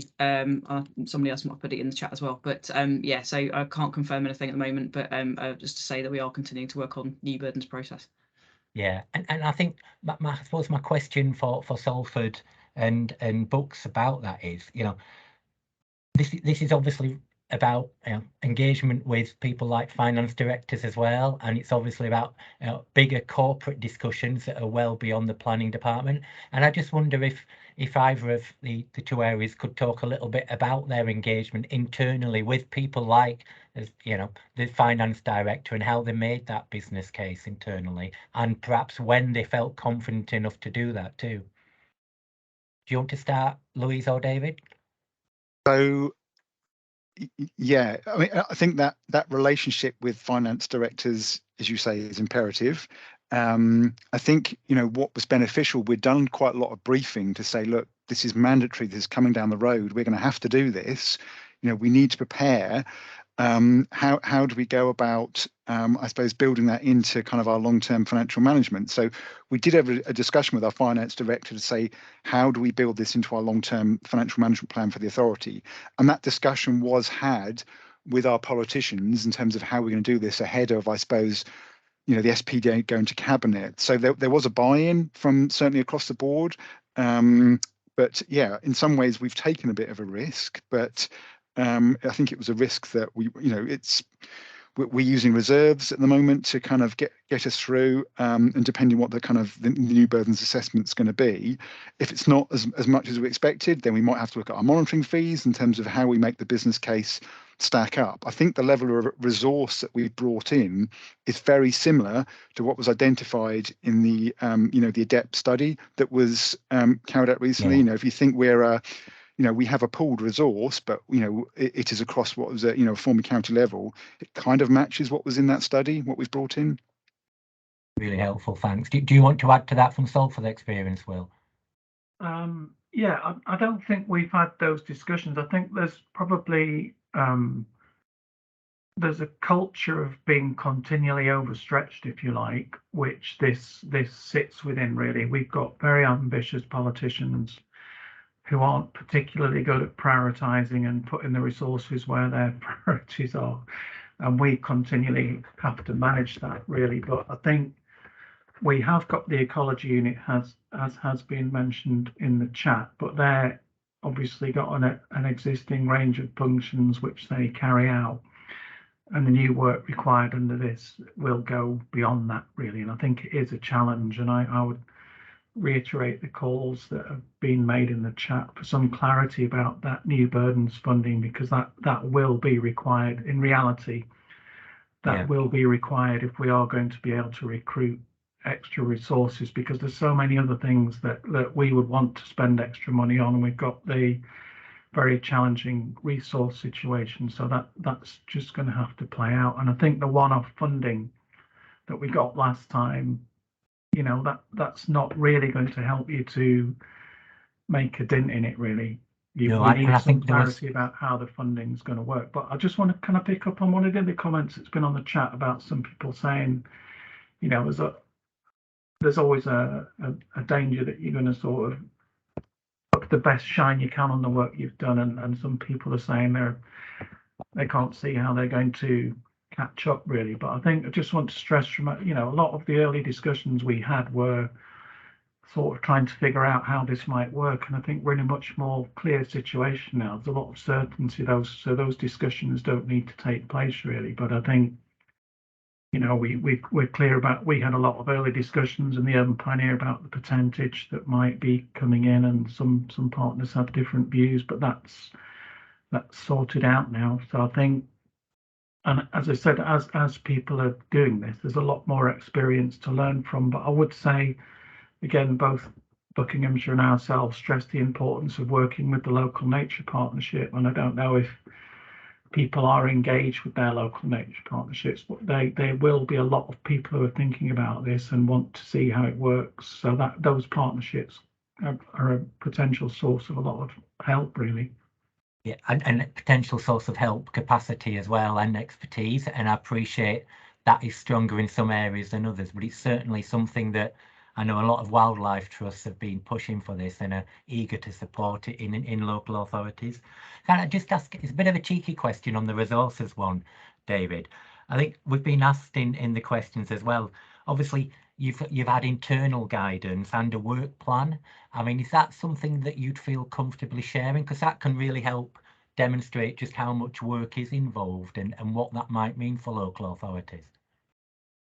I think with all things, in terms of more than happy to share those sort of things, so those process notes and you know the work plan. I think, you know, I would agree with what's just been said. You know, we've kind of had to learn as we've kind of gone along, hence why it's probably been slightly more complicated for us. But as the kind of the guidance and templates become clearer, I think it will become a lot easier in terms of that kind of the framework of which to kind of build to scale a kind of a net gain scheme for a particular authority. So but yeah, by kind of going earlier, we've had to work through, I suppose, a lot of it ourselves, which is probably why it's made it perhaps slightly more complicated. But more than happy to kind of to share those if those help. So yeah, don't have a problem with that. I think, yeah, really practical things like that do help. It is about FTEs and that type of thing that can make a difference, isn't it? Yeah, really helpful. Thanks. I mean, just moving on, we interesting question from Claire Rawcliffe in the questions around quality of habitats and ensuring quality. I think there's some areas, and you mentioned this, Will, you know, a little bit of gaming of the system, trying it on and kind of not necessarily meeting the spirit of biodiversity net gain. How do we in our local plans really kind of try to enforce that sense of quality in terms of the condition of habitats that we're expecting, maybe the size as well? Sometimes we see applications with lots of quite small areas of net gain that are often of poorer quality, you know, kind of grassland or scrub. Where do you push that quality side of it? Is it in policy, is it in SPD, or is it in, you know, discussions, etc.? Again, I mean, Fiona might want to come in as well, but I think this is where the ecological expertise comes in, doesn't it? The requirement for that, because you need someone with that expertise to really look at what's in the metric in fine detail and look at how that's going to be delivered. And again, we haven't picked up the point about monitoring. Once these are agreed, there is the 30-year management plan and the requirement to monitor those. Someone that, again, that requires that expertise. And again, Fiona's been... Yeah, I can come in there in terms of, we've had some examples where, the developer's been proposing a habitat and the ecology unit have looked at it and said, well, I don't think they're going to get that condition level that they're proposing. But again, this comes back to resources again, really, because to look at everything in that level of detail is taking a lot of time and resources, and you know, we need the resources to do that. We haven't set anything out in our policy, and I think if that does go on being an issue, that is the sort of thing that might need to go into an SPD or future iterations of the policy. But that's sort of something that we're going to learn as we go along, I think, is probably. Can I just jump in and just suggest that one thing you might want to think about, and I think probably SPD is the best place for this, is to just say something around on-site and the expectation that the high distinctiveness habitats will not be being delivered on-site, and that if they are, you want to see sort of like special attention to the management plan and the proposals for how that's going to be achieved in the locations that it's being proposed. And you might want to set a de minimis size as well if you're talking about lots of little bits and things like that. So I think SPD is the best way of doing that, so you don't have to deal with it on individual application level. Gareth, just to say that same in Buckinghamshire, you know, we have a team of ecologists who are looking at in detail all of these issues, and we're having similar conversations about what is actually appropriate on site and what could be off site, and whether, you know, the mechanisms are in place. So but it does require, you know, significant expertise to do that, and you know, that's you know, we're lucky we've got some of those in our team, but it also, and it's new for everybody at the moment, even ecology, you know, the ecology industry is coming up to speed with this as well in terms of training. There's lots of new things happening. Thanks for that. I'd like to ask a question that's come up about mapping as well. I mean, in some ways it's a really practical question, but I think So someone's asked about just how much additional mapping is required for local plans if we do have local nature recovery strategies in place, because they will have to have a habitat map.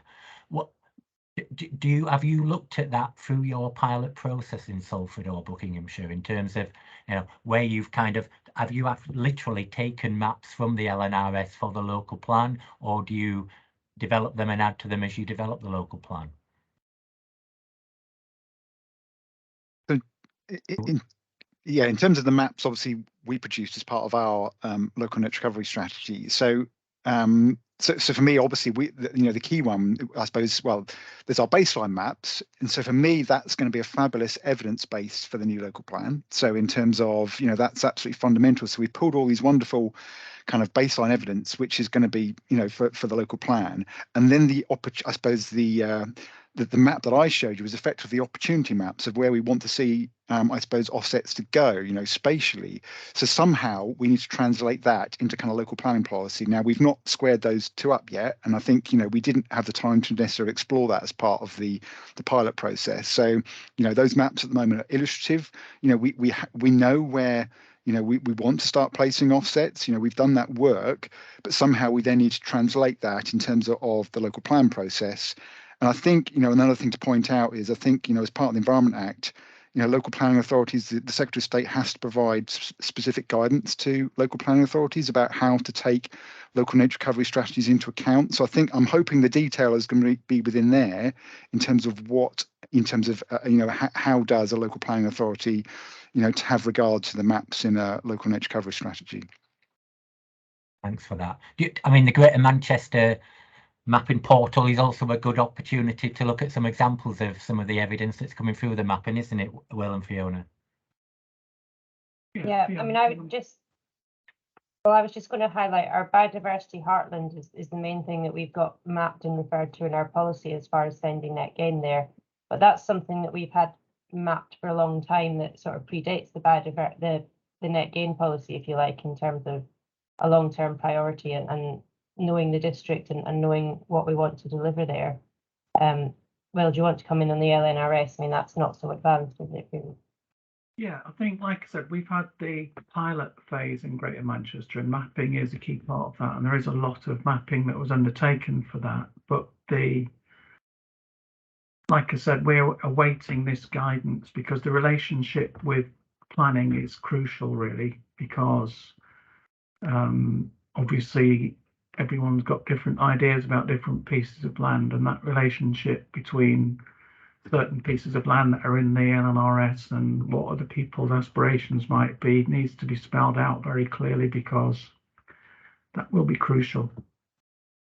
So we're awaiting that with bated breath, really. And I think the GM pilot strategy didn't go through a full sign-off process by all the districts. And again, I don't know if that's the intention. I don't know if anyone from DEFRA or Natural England who's on the call is able to say whether, obviously there's been a decision that these will be delivered at a county or strategic basis, but will they have to be formally signed off by all the districts where there are districts within that setup? Because that will flag up those issues about how the LNRS relates to the planning framework. I can come in there. Places. Yeah, so there'll be a data portal. So there will be a whole set of data provided by government, DEFRA, for local areas to download. So that will be the start of the mapping process, if you like, and then local data will come in alongside that. In terms of local areas, districts, etc., being involved in sign off, that will be I can't really go into the detail, but there will be a role, and that will be outlined in the regs and guidance. And then, as I think David's already said, there will be further guidance, separate statutory guidance on how local planning authorities will have to have regard to their LNRS.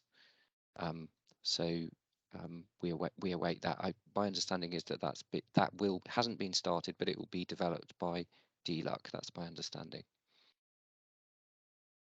I think that's something we can maybe pick up outside this meeting as well, Jeremy, in conversations with DLUP. That's something that we'd like to do through PAS as well. We're running out of time, but a couple more questions quickly.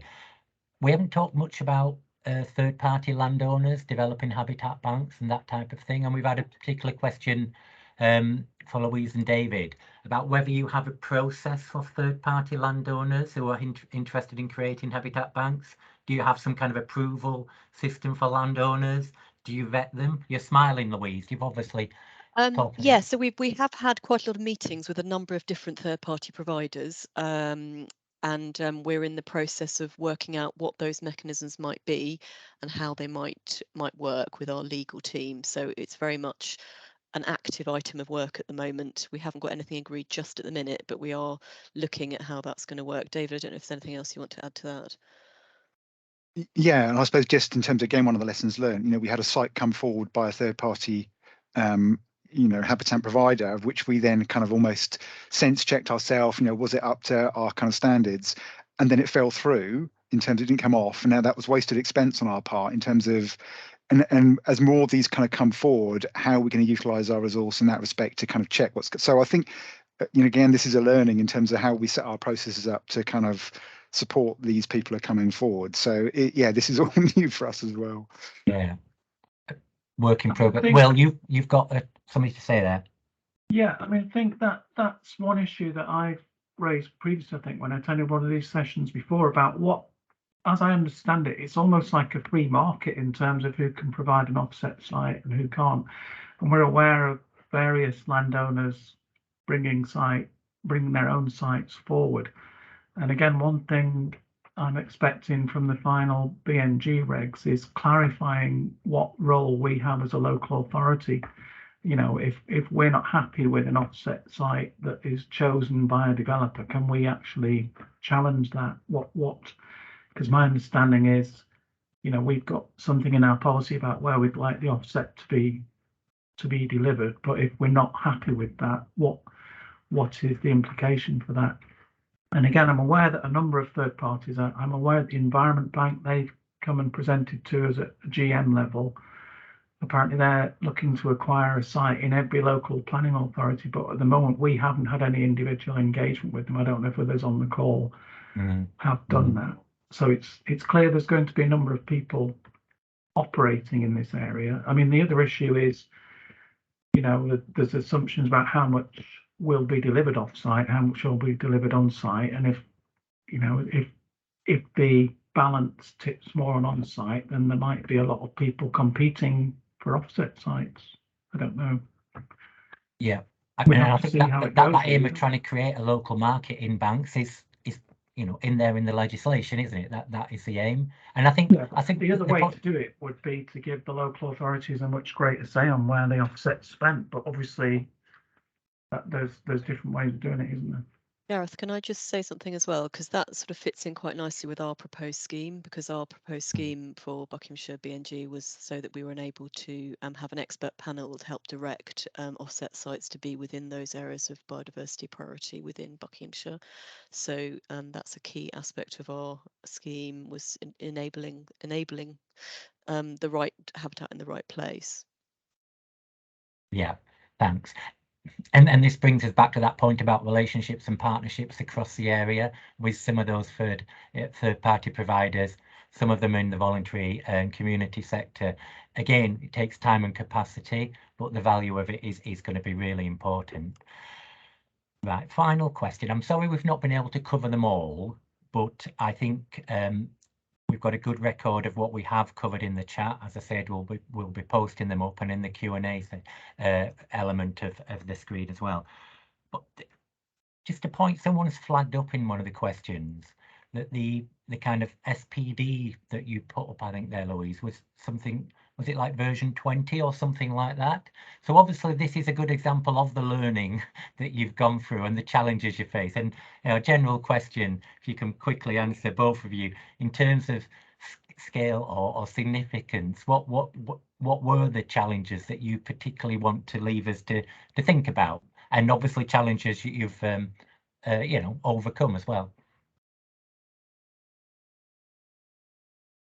is it difficult to choose one, Louise? Is that yeah, no, I'm just thinking about, I mean, I think partly the number of, I mean, Simon can probably help a bit with this as well because you're involved in a number of the versions, but my understanding is obviously we started pre-unitary and we had a lot of versions then, and then we came and we had the consultation with responses that needed to be integrated, and we needed to make it as user friendly as possible for a topic that's really quite technical.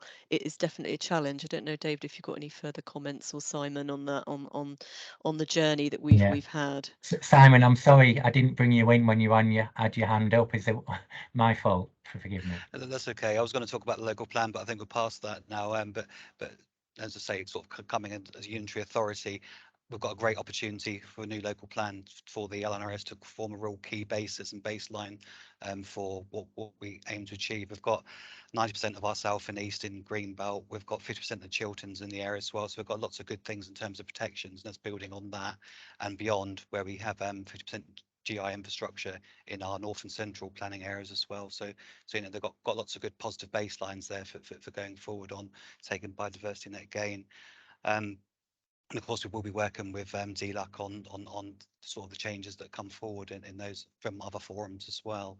In terms of the SPD itself, yeah, it was a challenge because we were a new unitary, and so all the governance issues and sort of standing orders have changed, and so it's working our way through those former areas. And we didn't just have 5 local plans, we had core strategies, etc. as well to look at and consider. And so it's really about getting the right level of detail that didn't wade into policy making. And I think that was the critical difficulty, not least in consultation, partly because, and I think someone raised it earlier on, is that the general public, especially if we're allocating through previous plans in their areas, large development sites, they saw BNG as a way really to hoodwink people to actually get development everywhere, as opposed to the positive that we were trying to promote in terms of what BNG might do. And of course, we were hamstrung as well because none of our policies actually had a target in, even though 2 of them been recently examined in the last couple of years. So we couldn't ever go to the 10%. We always deferred to the whatever DEFRA was going to come up with in terms of the Environment Act.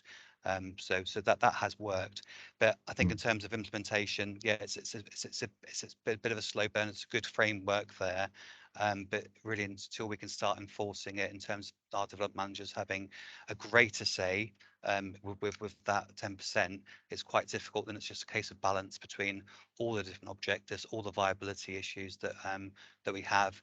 We've also got 2 significant schemes for salmon and sangs in the county as well, for special areas of conservation. So that just has another viability issue, which people don't really see as potential. They get confused as developers and the public in terms of what BNG, LNRS and SAC protection is. So it's quite complex. And I think that complexity is something a lot of people can empathise with on the call right now. Thanks. I mean, do you want to say a quick final word, Will or Fiona, on challenges before we finish? Oh no, you're on mute. I think it's just waiting to see how it plays out. Really, there's a lot of assumptions, like I said, about the amount of offsite against onsite. I think we just have to see how it plays out, really, don't we? But the resource challenge is really huge, and we've discussed the need to monitor these things very carefully, and that is a real struggle, the way a lot of local authorities are resourced at the moment. Thanks. Yeah, that's great. We could go down that monitoring angle as well. I'm afraid we have run out of time now. So just before we finish, I'd like to say thank you very much to all our speakers. Been excellent. We are recording this, either this version or an event next week when we repeat this event will be recorded and available on our website. We'll see which one is seen as the most useful, but I think that was fantastic. We've got a couple of polls now, Becky. If you could, just a few quick polls just before we end on whether you've actually started or already developed local policies on BNG. So 2 polls came up there, one on BNG and one on nature recovery. If people could be looking at those whilst I kind of wrap up, I suppose I've mentioned that we've got we're going to repeat this event next week. We're also repeating an event that we've done this week on BNG The Essentials. So an event on The Essentials on Tuesday, as well as this event again on Thursday. If you're involved in that Essentials event, we'll look forward to seeing you then. But just to make a note as well that we do have a broader event on nature recovery for local authorities. Krista's leading that. Information on our website. I think that's on the 8th of December. Obviously, Paz is here for kind of ongoing support and information. We'll make sure our website is in the chat so people have it, but I would hope that people are familiar with it by now. And if you want to contact myself or Becky to sign up to the practitioner network, if you're already a member, that would be fantastic. And before we finish, finally, if you could very quickly tell us what you think of, what you've found so far, whether you've found it helpful or how helpful you found it, that'd be really good. So there's a poll coming up on that as well. If you could fill that out, and also let us know just how helpful this has been in a scale of very helpful to not at all helpful. Where do you think we're going? I think what we found out today is a lot of information, and as all the speakers have said, more information and more clarity to come. So this won't be the last of these conversations we've had. But in the meantime, thank you very much for your time and for your input. We've got some great material from it, and we'll make sure that that's available on our website as soon as we can. Okay. Enjoy the rest of your day, guys.